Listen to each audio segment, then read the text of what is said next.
Hello everybody, first video in ages, and I've been promising this one for I think about 4 or 5 months now, so really sorry that this is quite late in the day making this video, aimed again mostly at year 11, because it's all about Hitler's consolidation of power, another factor in Hitler's consolidation of power. Year 10, obviously you guys can use this when it comes to the end of year exam as well. So yeah, let's get right down to it. Hitler's consolidation of power today, looking at the Night of the Long Knives on the 30th of June 1934. We've looked so far, just a bit of a recap, looked so far at obviously the Reichstag fire and the enabling act as steps towards Hitler consolidating his power, but now, as I say, it's time to look at the Night of the Long Knives on the 30th of June 1934. Now, this man, I should have said already, this man here should be familiar to all of you if you've looked at this part of the course already. That man there is Ernst Röhm. That's the spelling there. That umlaut over the O makes it an sound, so Ernst Röhm, not Rome. It's not an oral test anyway, so it doesn't matter, but Ernst Röhm is the figure from that picture that I showed you before. So, the Night of the Long Knives is where Hitler turns against the internal threats to his power, as opposed to the external threats. Obviously, the enabling act in particular has been, and the Reichstag fire, have been methods of removing external opposition. So people like the communists and the social democrats and people who pose a threat to Hitler from the outside of the Nazi party. Whereas the Night of the Long Knives is aimed at, as I say, removing those internal threats, people inside the Nazi party and inside the government who pose a potential threat to Hitler. And Ernst Röhm is the key figure in the Night of the Long Knives. Now, Röhm, information for you here, Röhm was the leader of the SA that we've mentioned before, and was seen as a possible rival to Hitler because the SA by 1934 had over 2 million members. So obviously Röhm's in charge of the SA, 2 million people in the SA. Clearly he has quite a lot of power and quite a lot of influence, and Hitler recognises that and recognises that Röhm is potentially a threat to his power. Obviously the SA have played quite a significant role in getting Hitler into power and the Nazis into power. The SA had, as we've seen already, used intimidation and violence against people, kind of threatening them to, vote for the Enabling Act, for example, and causing chaos in other political party meetings, etc. So the SA have been quite useful to Hitler in getting him into power, but now Hitler, as I say, recognises that the SA are more of a threat to his power than they were before. Now, he saw the SA and Röhm as a threat for several reasons, and I'm going to give you a couple of these now. First of all, linking in with what I said before about violence, the SA were still using violence and intimidation. In fact, there were frequent drunken fights between SA members that were obviously kind of in the public eye. And they were losing, this is the important bit here, they were losing the Nazis the support from conservative Germans. A lot of people who had supported the Nazis kind of looked at the SA as something negative and go, this lot are a bunch of drunken thugs who are just fighting each other all the time.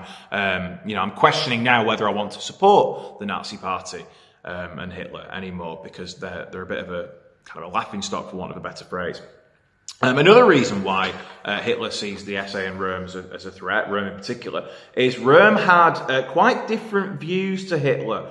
Röhm was more of a socialist than Hitler was, and he actually wanted to take measures against big business. And obviously big businesses made up quite a large sector of Nazi support. They'd been one of the main kind of groups who supported the Nazis in the lead up to 1933 when the Nazis took power, because obviously the Nazis have modelled themselves as the anti-communist party, and therefore big businessmen and business people are going to like that, because obviously communism would take away their business. So with Röhm having these quite socialist views and wanting to take measures against big business, Hitler was quite worried again that the Nazis would lose support and funding, because obviously the businesses have been, or business leaders have been giving the Nazi party funds as well. So there was a threat there to the kind of support base and the finances of the Nazi Party, and Hitler was quite angry about that.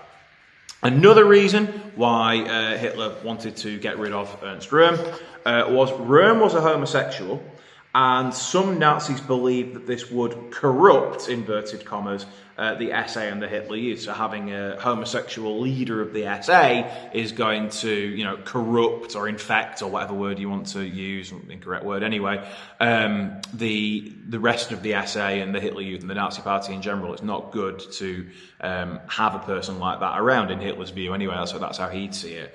That was another reason why Hitler wanted to get rid of Röhm. Another reason is Röhm and the SA thought that they should take the place of the regular German army.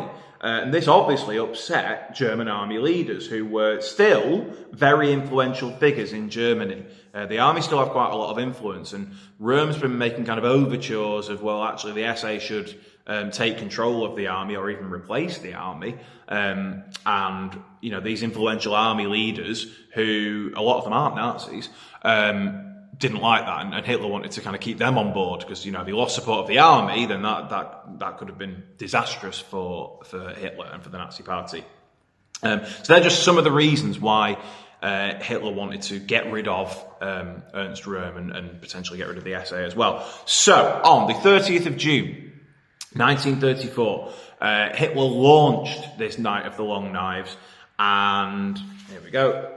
What happened was, in a nutshell, members of the SS arrested Ernst Röhm and 200 other, around 200 estimation, 200 other SA officers. So they were arrested, they were taken to Munich, and many of them, including Röhm, were executed. They were shot. Röhm was actually given a pistol to shoot himself. He was put in a cell, and a pistol was left with one bullet in for him to shoot himself. And when the guards came back to him a bit later on, he hadn't done it, so he was shot by them instead.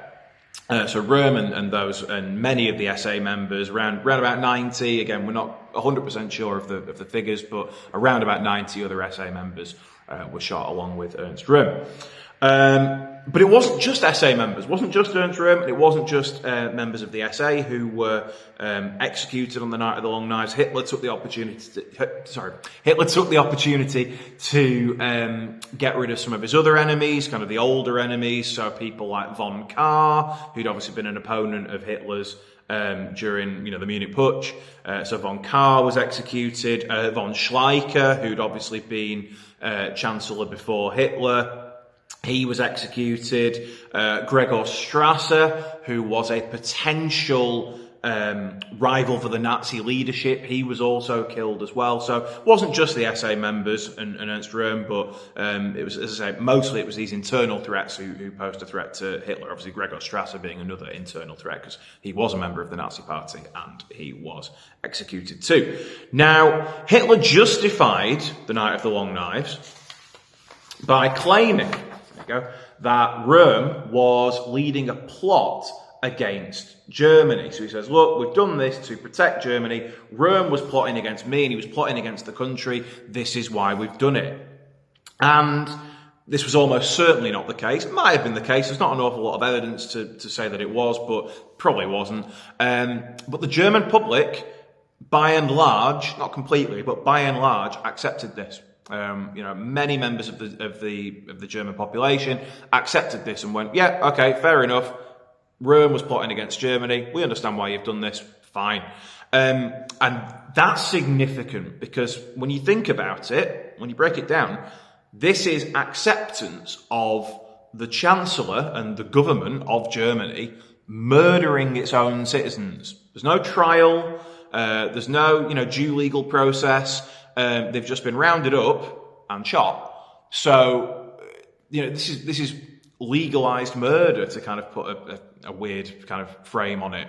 And the German public have accepted that by and large. I say there were, quite a few people who were against this, but by and large, the German public have accepted this. And, you know, as I say, this is the government rounding people up and executing them, not putting them on, not arresting them properly, or legally, not putting them on trial, just rounding them up and executing them. And the fact that the German public, by and large, accept that is quite shocking.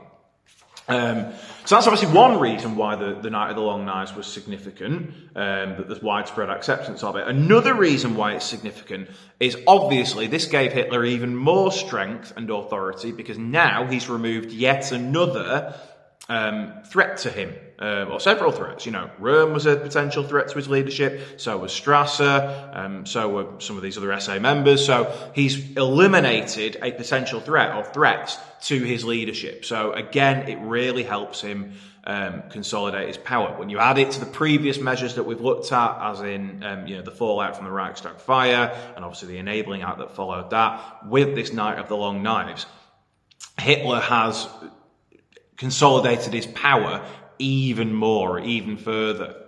But it would still be a stretch, in fact I would say it would be incorrect, to label Hitler as a complete dictator at this point, because there is one final barrier in Hitler's way to stop him becoming complete dictator of Germany. Is what I'm going to talk about in the next video. Certainly the Night of the Long Knives has helped Hitler get even closer to becoming ultimate dictator of Germany, but there is one final barrier in his way that, as I say, I'm going to talk about in the next video. Most of you, or all of you, should really know what I'm talking about anyway, but you'll see in the next video, which hopefully I'm going to get done today, because I'm on a bit of a video marathon, trying to get a few more out today. So again, hope that's helped. 10 minutes or so on the Night of the Long Knives, explaining what happened and why this was significant. So I'm going to do another video on the final kind of event that helps Hitler consolidate his power and become ultimate dictator of Germany. I'll try and get that done in the next couple of minutes, the next couple of hours anyway. But I hope year 11 you're well underway with your revision for the mocks. If there are any requests for any particular videos, topics, on First World War, on Germany, or civil rights, just comment below and I'll try and get around to making a few more videos on whatever it is you want covering. But yeah, hopefully you're all getting on well with your revision. Keep it up. See you very soon and take care.